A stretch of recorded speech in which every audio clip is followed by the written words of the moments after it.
वज़ीर आज़म आज़ाद कश्मीर सरदार तनवीर इलियास की नाअहली के बाद की सूरत हाल पर गौर के लिए PTI आज़ाद कश्मीर की पार्लिमानी पार्टी का इजलास तलब कर लिया गया।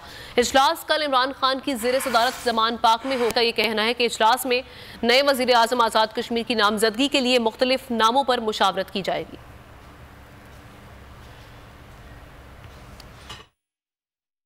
तो नजर आ रहा है सामने लिखा हुआ है जुल्म मिटने के लिए दो चीजों से मिटेगा भाई। एक अदल की कुर्सी पे जो लोग बैठते हैं ना, वो अदल के हिसाब से फैसले करने लगे। दूसरा कौम निकल खड़ी उस जुल्म के खिलाफ, तो जुल्म खत्म हो जाएगा। या इन दोनों में से कोई एक चीज हो जाए या दोनों हो जाए। अगर 420 का मुकदमा था, उस वक्त अदलिया में जो लोग बैठे हुए केस देख रहे थे, वो पूछते ना यार चीट हुआ कौन है। जब उनको दिखता कोई चीट नहीं हुआ, केस खत्म कर देते। तो जालिम जुल्म कर ही नहीं पाता।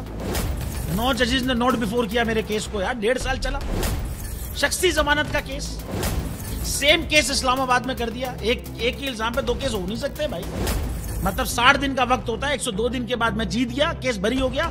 102 दिन के बाद अपील फाइल की, एक्सेप्ट कर ली। नहीं करते ना एक्सेप्ट, खत्म हो जाता ना जुल्म यार। भरी अदालत में मुझे बरी कर दिया, फिर पता नहीं क्या हुआ 2.5 घंटे बाद का नोट बिफोर। मैं नहीं सुनता ये केस, खड़े रहते अपने फैसले पे, मिट जाता जुल्म। अल्लाह ताला ने बिठाया इन कुर्सियों पे इनको यार, ये अल्लाह ताला की तरफ से फैसले करने हैं। तो या तो ये फैसले आएंगे, जुल्म मिट जाएगा, या कौम खड़ी हो जाएगी जुल्म के खिलाफ।